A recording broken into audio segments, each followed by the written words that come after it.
When we talk about the empath reaching what I call the Sophia Stage, named after the ancient concept of wisdom as a lived, embodied knowing rather than mere intellectual understanding, we're describing a transformation so fundamental that it often appears to others as a complete personality change. And in a sense, it is. But it's not that the empath has become someone else. It's that they've finally become themselves, unencumbered by the compulsive patterns that once defined them. The Sophia Stage represents the culmination of a long and often painful journey of self-discovery, boundary work, and internal integration. And its most distinctive characteristic is this: the empath can now see everything, all the manipulation, all the pain, all the dysfunction, all the patterns, with extraordinary clarity, perhaps more clearly than they ever have. But they no longer feel the automatic, compulsive need to do anything about it. Let me explain what I mean by this, because it's easily misunderstood. This isn't about becoming callous or indifferent to suffering. The empath hasn't lost their capacity for compassion. If anything, their compassion is deepened, because it's no longer entangled with their own unmet needs for validation, purpose, or proof of their worth. But what they've lost, and this is crucial, is the compulsion to rescue, to fix, to save, to make everything okay for everyone around them. In earlier stages of the empath's development, perception and action were fused together. To see someone suffering meant automatically moving toward intervention. To recognize manipulation meant feeling obligated to address it. To witness dysfunction meant taking responsibility for correcting it. The empath's extraordinary perceptiveness became inseparable from an equally extraordinary sense of responsibility for what they perceived. But the Sophia Stage empath has severed this automatic connection. They can see someone drowning and recognize this person is choosing to stay in water they could walk out of. They can perceive someone's pain and understand this pain is the consequence of choices this person continues to make. They can witness manipulation and know this pattern will continue regardless of my intervention. And most importantly, they can hold all of this awareness without it activating their rescue response. They can see clearly and remain still. They can understand deeply and choose non-engagement. They can feel compassion and simultaneously maintain complete boundaries. This is what makes the Sophia Stage empath dangerous to those who've relied on their compulsive helping, their automatic responsiveness, their inability to witness suffering without intervening. Because all the tactics that used to work, the expressions of need, the displays of suffering, the implied or explicit demands for emotional labor, now meet something they cannot penetrate: clear-eyed awareness combined with sovereign choice. The narcissist, who once could manipulate the empath through carefully performed vulnerability, now finds their performance witnessed but not rewarded. The person who learned to leverage the empath's guilt now discovers that guilt no longer functions as a control mechanism. The individual who depended on the empath's compulsive caretaking now encounters someone who can care deeply while refusing to take responsibility for what isn't theirs. And this shift happens in silence. The Sophia Stage empath doesn't announce their transformation. They don't explain their new boundaries. They don't justify their refusal to engage in old patterns. They simply, quietly, stop participating. They stop filling the silence with explanations. They stop defending their perceptions. They stop trying to make others understand. This silence is powerful precisely because it's not withholding or punitive. It's not the cold shoulder or the silent treatment used as weapons. It's simply the absence of the automatic responses that others had come to expect and depend on. It's the space where the empath used to perform emotional labor, now left empty, not from cruelty, but from the recognition that filling that space was never actually helpful, was never their responsibility, and was ultimately preventing others from developing their own capacity. And in that silence, something remarkable happens. Others must confront themselves. Without the empath's constant intervention, constant soothing, constant problem solving, people are left with the natural consequences of their choices, the actual reality of their patterns, the unmediated experience of their own behavior. This is uncomfortable. For people who've learned to depend on the empath's compulsive helping, the empath's sudden stillness feels like abandonment. For those who've used the empath's reactivity as a way to avoid facing themselves, the empath's new calm feels threatening. For individuals who've exploited the empath's inability to witness suffering without intervening, the empath's clear-seeing non-engagement feels dangerous. Because it is dangerous to the systems and patterns that depended on the empath's participation in their own diminishment. The Sophia Stage empath doesn't fight against these systems. They don't argue or defend or try to make others see.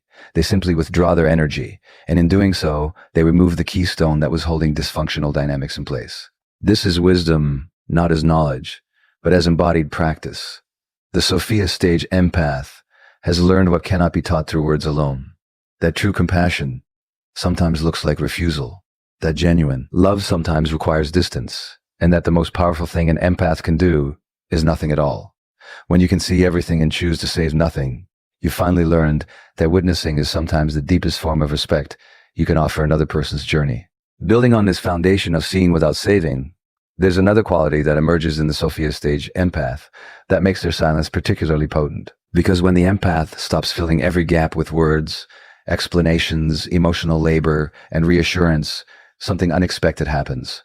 Their silence becomes a mirror. And I want to be very specific about what I mean by this, because it's not metaphorical. It's a real psychological phenomenon with profound effects on those who encounter it. Throughout most of the empath's life, they've functioned as what we might call conversational buffers. When someone says something manipulative, the empath immediately responds, explaining, defending, trying to clarify. When someone behaves badly, the empath fills the space with justifications or attempts to understand. When someone projects their own issues onto the empath absorbs it, processes it, tries to make sense of it. All of this activity, this constant filling of space, has an unintended consequence. It allows other people to avoid hearing themselves. The empath's responses, reactions, and emotional labor create so much noise that people never have to confront the actual content of their own words or the reality of their own behavior. There's always something else to focus on. The empath's reaction, the empath's explanation, the empath's attempt to fix or soothe or understand. But when the empath reaches the Sophia stage and becomes silent, not the hostile silence of punishment, but the spacious silence of non-engagement, something shifts dramatically. Now when someone casts manipulatively, there's no immediate response to diffuse it. The words just hang in the air. The person must hear what they've actually said without the buffer of the empath's reaction. When someone behaves badly, there's no rushing in to explain it away or absorb the discomfort. The behavior stands on its own, in full view, uncommented upon, but perfectly witnessed. The person must confront what they've actually done without the relief of the empath's justifications or forgiveness. When someone projects, there's no longer an empath taking on those projections, trying to process them, working to understand them. The projections bounce back. The person must face their own material, their own unprocessed emotions, their own disowned parts. This is what I mean by the silence becoming a mirror. The empath's stillness creates a reflective surface. People see themselves, often for the first time clearly, in the space where the empath's reactions used to be. And this is profoundly uncomfortable for people who've depended on the empath's buffering function. Because most of us, if we're honest, don't actually want to hear ourselves clearly. We don't want to confront the full reality of our patterns, our manipulations, our ways of avoiding responsibility. We rely on other people's reactions to distract us from our own behavior. The narcissist in particular finds this mirroring silence intolerable, because the narcissist's entire relational strategy depends on getting reactions, preferably emotional, defensive reactions that they can then use to further their narrative of victimhood or superiority. But when they encounter a Sophia Stage empath, who simply witnesses without reacting, who remains calm and silent in the face of provocations that once would have generated intense responses, they're forced to confront something unbearable: the emptiness of their own performance. The manipulative person discovers that their usual tactics, guilt tripping, gaslighting, playing victim, simply echo in the silence. They can hear how hollow these tactics sound when they're not being engaged with, not being fought against, not being given the oxygen of the empath's emotional investment. The person who's been avoiding their own growth suddenly finds that the empath is no longer doing the emotional work for them, no longer helping them avoid the consequences of their choices, no longer providing the constant feedback and adjustment that allowed them to never truly face themselves. And here's what makes this particularly powerful. The Sophia Stage empath silence isn't strategic or calculated. They're not using silence as a weapon or a punishment. They're not withholding response to manipulate or control. They've simply stopped participating in dynamics that don't serve anyone's genuine growth, including their own. This makes the mirroring even more effective, because there's nothing to fight against, nothing to resist, nothing to interpret as hostile or rejecting. The empath is simply present but not engaged, witnessing but not absorbing, aware but not reactive. And in that quality of presence, people must encounter themselves, I've watched this play out countless times in therapeutic contexts and in life. When someone who's been compulsively helpful suddenly becomes quiet, when an empath who spent years explaining and justifying and soothing simply stops, the people around them often have one of two responses. Either they escalate, they increase their manipulation, their demands, their provocations, desperately trying to get the empath to respond in the old familiar ways. This escalation itself becomes revealing. It shows everyone, including sometimes the person doing it, just how dependent they've been on the empath reactions. How much of our own behavior, has been organized around getting those responses. Or they begin, sometimes reluctantly and uncomfortably, to face themselves. Without the empath's buffering, without the constant emotional labor that was obscuring reality, they start to see their own patterns. They begin to hear how they actually sound. They're confronted with the actual impact of their behavior because there's no one rushing in to minimize it or explain it away or take responsibility for it. And this is why the Sophia Stage empath's silence is dangerous, not because it harms anyone, but because it removes the protection that people have been relying on, protection from seeing themselves clearly. The empath's historical responsiveness has been functioning as a shield, protecting others from the full impact of their own behavior. When that shield is removed, when the empath becomes mirror-like in their silent witnessing, people must finally meet themselves. This mirroring doesn't require words, doesn't require explanation, doesn't require the empath to point anything out or make anyone understand. The silence itself does the work.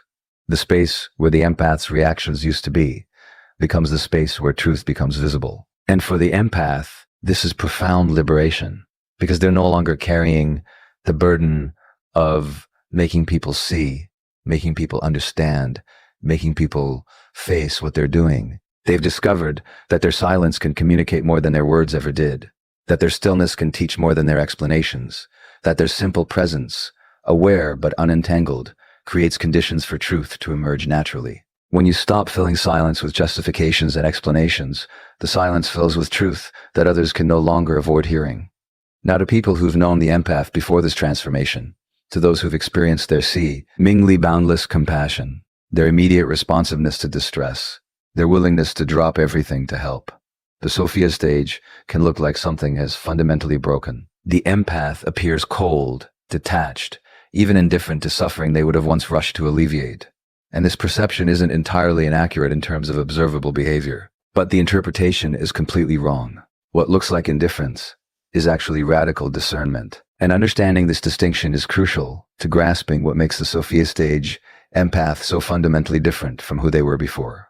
Let me explain what discernment means in this context. The empath hasn't lost the ability to feel others' pain or perceive their struggles. If anything, their perceptive capacity is sharpened. They can still sense emotional states, recognize patterns, understand what's happening beneath the surface of interactions, but they've developed something that was previously absent: the ability to distinguish between different types of suffering and different types of need. They can now tell the difference between someone experiencing a genuine crisis and someone manufacturing crisis as a control mechanism, between someone facing their growth edge and someone avoiding growth by creating drama, between authentic vulnerability and performed helplessness, between a person who's genuinely seeking support to help themselves and a person who's seeking someone to do the work of living for them. This discernment operates at a level that's almost instantaneous. The Sophia Stage empath doesn't need to analyze or deliberate. They simply know, in the way you know whether water is cold or hot the moment you touch it. And this knowing informs the response, or more accurately, their non-response. When someone presents a manufactured crisis with the kind of suffering that's designed to activate the empath's rescue impulse, the Sophia Stage empath recognizes it and remains still, not because they lack compassion, but because they understand that responding to manufactured crisis reinforces the pattern. They know that rushing in to solve problems that the other person is capable of solving themselves is actually harmful, not helpful. It prevents the other person from developing their own capacity and keeps them dependent on external rescue. This looks like indifference to someone expecting the empath's old automatic responsiveness. Why aren't they helping me? They used to always help. They must not care anymore. But the empath does care. They care enough to refuse participation in patterns that keep people stuck. They care enough to allow natural consequences. They care enough to trust that people are more capable than they've been pretending to be. And here's where it becomes dangerous to those who've relied on the empath's inability to discriminate between genuine need and manipulated need. Because the Sophia Stage empath can no longer be activated by the usual triggers, the performances that used to work, the expressions of helplessness, the implications that they're the only one who can help, the guilt-inducing suggestions that refusing to help is cruel, all of these bounce off the empath's discernment without penetrating. The empath might observe these tactics with interest, the way you might observe a familiar dance you once participated in, but no longer find compelling. They see what's being attempted, they understand the underlying strategy, and they simply choose not to engage. There's no anger, no judgment, no need to call out the manipulation, just a calm, clear recognition and a decision to preserve their energy for what's genuine. This is profoundly disorienting for people who've learned to leverage the empath's compassion. They're accustomed to a version of the empath who couldn't tolerate witnessing their distress, who felt personally responsible for alleviating any suffering in their vicinity, who would sacrifice their own well-being to prevent others' discomfort. But the Sophia Stage empath has learned something fundamental, that not all suffering is equal, not all requests for help are genuine, and not all compassionate responses involve action. Sometimes the most compassionate thing to do is absolutely nothing, to allow people to experience the full weight of their choices, to sit with their discomfort until it motivates actual change, to face the consequences that someone else has been buffering them from. This requires a level of discernment that can only come from having been manipulated, having given endlessly without reciprocity, having watched their compassion be exploited by people who had no interest in genuine healing. The Sophia Stage empath has learned through painful experience that good intentions without discernment lead to enabling, that compassion without boundaries becomes complicity, and that helping people avoid natural consequences often prevents the very growth those people need. So when they appear unmoved by suffering they would have once rushed toward, it's not because they've become hard or uncaring, it's because they've become wise. They've learned to ask questions that the earlier version of themselves never asked. Is this person actually seeking help? Or are they seeking someone to manage their life for them? Is this a genuine emergency? Or is this a pattern that repeats every few weeks? Will my intervention actually help? Or will it just delay necessary learning? Am I being asked to help? Or am I being used? And based on the answers to these questions, answers that their refined discernment provides almost instantaneously, they make choices that prioritize genuine help over performed help, authentic support over enabling, and their own sustainability over the impossible task of being everything to everyone.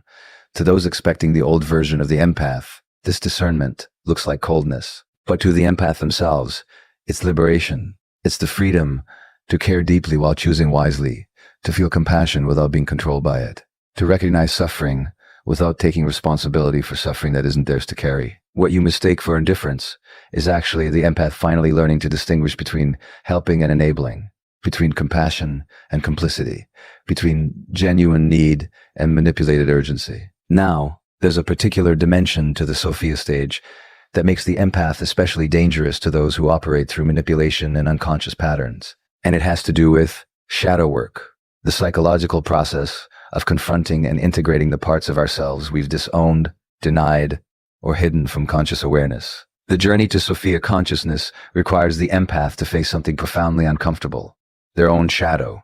And for empaths, this shadow often contains qualities they've spent their entire lives positioning themselves against. The empath has typically built their identity around being good, helpful, selfless, compassionate. But in the shadow lurks the disowned truth. They too are capable of manipulation. They too seek power and control, just through different means. They too have been complicit in the dysfunctional dynamics they've participated in. Let me be specific about what this looks like.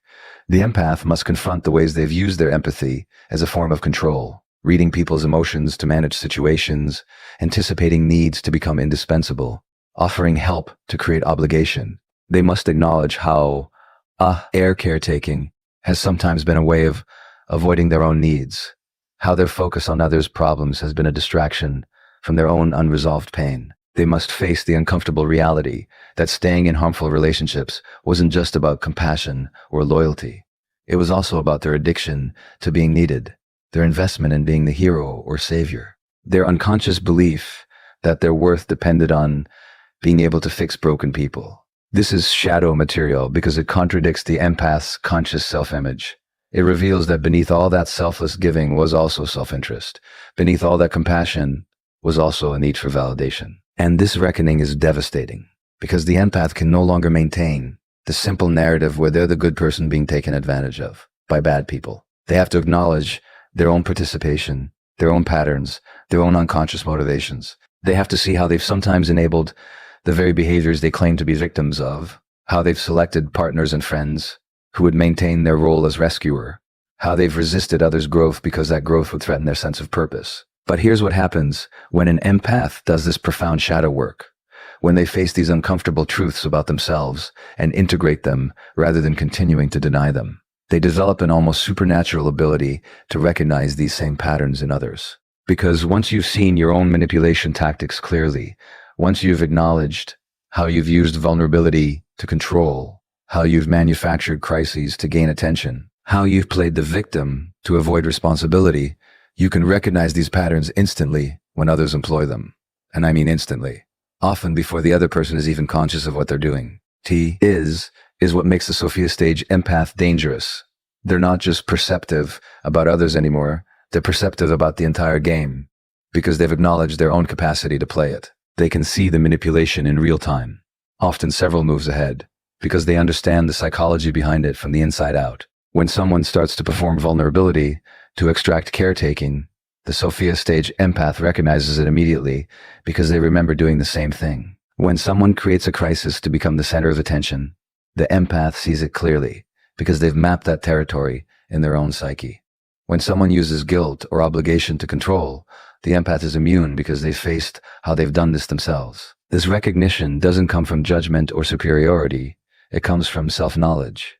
The Sophia Stage empath isn't looking down on these patterns from a position of moral high ground. They're recognizing them from a position of intimate familiarity. I see what you're doing because I know what I've been capable of doing. And this knowledge creates a particular kind of presence that's almost impossible to manipulate. Because manipulation depends on the target not recognizing what's happening. It depends on the tactics remaining beneath conscious awareness, operating in the realm of emotional reactivity and unconscious patterns. But the Sophia Stage empath sees it all. They watch the performance unfold with a kind of calm recognition.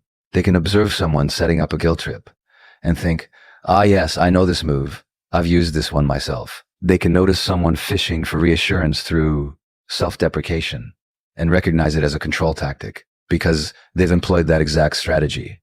And here's the crucial part. This recognition doesn't trigger their old patterns of response. They don't rush in to rescue. Don't take the bait. Don't play the complementary role that the manipulation is designed to activate. They simply see it, recognize it, and choose not to engage with it. This is profoundly unsettling for people who are accustomed to their tactics working. The manipulation meets awareness instead of unconscious reaction, and it simply stops working. It's like trying to pick a lock when someone's watching you do it with full understanding of exactly what you're attempting. The tactic loses all its power. The shadow-integrated empath has also lost their investment in being seen as purely good, purely selfless, purely victimized. They've acknowledged their own complexity, their own capacity for all the human behaviors they once projected entirely onto others. And this makes them impossible to guilt or shame in the ways that used to work. You can't make someone feel guilty for not helping when they've owned that they sometimes use helping to avoid facing themselves. You can't shame someone for setting boundaries when they've acknowledged they once had no boundaries, as a way of avoiding the responsibility of having a self. You can't manipulate someone with accusations of being selfish when they've integrated that yes, they are capable of selfishness, and sometimes choosing themselves is exactly what's appropriate. The shadow work has liberated them from needing to prove they're good, which paradoxically makes them more genuinely good. Not because they're performing goodness to maintain an identity, but because they're making conscious choices from a place of integration rather than unconscious compulsion. And perhaps most dangerously of all, the shadow-integrated empath can now hold others' darkness without being destabilized by it, because they've learned to hold their own. They can see someone's capacity for cruelty, manipulation, or destruction and remain calm, because they've acknowledged these capacities in themselves. They're not shocked, not scandalized, not knocked off center by others' shadow material, because they've made peace with their own. When you faced your own capacity for the very behaviors you once condemned, you become immune to manipulation by those same behaviors, because you understand the game from both sides. Building on this foundation of clear-seeing wisdom, there's another dimension of the Sophia Stage that fundamentally shifts the power dynamics in all the empath's relationships. And this is where the empath becomes truly formidable, truly dangerous to those who've relied on their reactivity. They've mastered the art of non-engagement. Now, this is profoundly different from what the empath might have attempted in earlier stages of their development. Earlier, when the empath tried to establish boundaries or disengage from manipulation, there was always an element of struggle. They would set a boundary and then spend enormous energy defending it, explaining it, justifying why it was necessary. They would recognize manipulation and feel compelled to call it out, to confront it, to make the other person see what they were doing. This earlier form of boundary setting was still a form of engagement. It was still participating in the dynamic, still trying to change the other person, still hoping that if they could just explain clearly enough, firmly enough, rationally enough, the manipulation would stop and the relationship could transform into something healthy. But the Sophia Stage empath has moved beyond all of this. They've discovered something that sounds almost too simple to be powerful. That the most effective response to manipulation, to boundary violations, to demands for their energy is simply to withdraw that energy without explanation, without confrontation, without drama. Let me give you a concrete example of what this looks like in practice. Someone attempts to manipulate the empath, perhaps through guilt, perhaps through manufactured crisis, perhaps through the familiar patterns that used to reliably activate the empath's rescue response. In earlier stages, the empath might have argued, "You're trying to make me feel guilty, but I'm not responsible for this." Or they might have tried to make the person see their behavior. "Do you realize you're manipulating me right now?" Both of these responses, while perhaps justified, are still forms of engagement. They're still giving the manipulator something to work with, an argument to counter, a defense to penetrate, a conversation to continue. The empath is still in the arena, still participating in the dance, even if they're trying to change the steps. The Sophia Stage empath responds differently. They simply don't. They don't argue, don't defend, don't explain, don't justify. They might say something neutral like, "I understand you see it that way," or "I'm not available for that," or perhaps nothing at all. And then they simply withdraw their energy from the interaction. They become unavailable, not with anger, not with coldness, but with a kind of calm, immovable stillness. This is extraordinarily disorienting for people accustomed to the empath's previous patterns, because there's nothing to push against. There's no argument to continue, no defense to dismantle, no explanation to question. The empath has simply stepped out of the dynamic entirely, leaving the other person grasping at air. And this non-engagement is dangerous, precisely because it cannot be fought. You cannot argue with someone who isn't arguing back. You cannot manipulate someone who isn't responding to manipulation. You cannot guilt someone who isn't accepting guilt. The tactics that worked for years, sadly have no purchase, no effect, no power. There's a principle from martial arts that applies here. The best defense against force is not opposing force, but absence of resistance. When you try to push against something solid, you can generate leverage, you can apply pressure, you can potentially move or break through it. But when you push against something that simply isn't there, that offers no resistance, your force dissipates into nothing. This is what the Sophia Stage empath has learned to embody. They're not fighting against manipulation. They're simply not present for it. They're not defending their boundaries through force. They're maintaining them through absence. They're not trying to make others understand. They're operating from an understanding that doesn't require others' agreement. And because this non-engagement isn't performed with hostility or resentment, it's particularly difficult to vilify or attack. The empath isn't being mean or cold or difficult. They're simply being unavailable for dynamics that don't serve their well-being. They're choosing where to place their energy, with the same natural discernment that you might use to decide which conversations merit your attention and which don't. This also means the Sophia Stage empath doesn't get drawn into defending their choices or explaining their boundaries repeatedly. Someone might ask, "Why are you being like this? Why won't you talk to me about this? Why are you suddenly so distant?"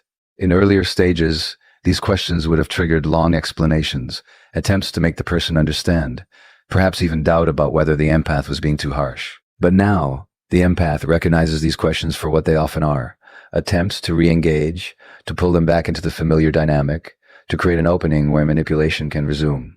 So they don't take the bait. They offer a simple response once: "I'm not available for this type of interaction anymore." But they don't repeat themselves, don't elaborate, don't get drawn into negotiating boundaries that aren't actually negotiating.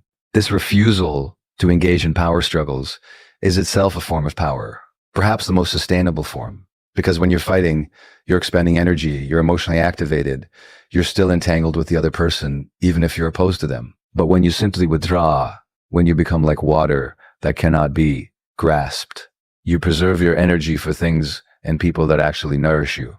And over time, people learn that the Sophia Stage empath means what they communicate through their non-engagement. They learn that there's no appeal process, no way to argue themselves back into access to the empath's energy. The empath has drawn a line not through confrontation, but through consistent, calm withdrawal. And that line holds precisely because it isn't maintained through force. This is the empath finally understanding that boundaries don't require the other person's agreement or understanding. Boundaries simply require your own consistent behavior. You don't need to make someone respect your boundary. You just need to maintain it through your own choices, your own non-engagement when it's violated. The most powerful word in the empath's vocabulary becomes an unspoken one. No, and I don't need to explain why.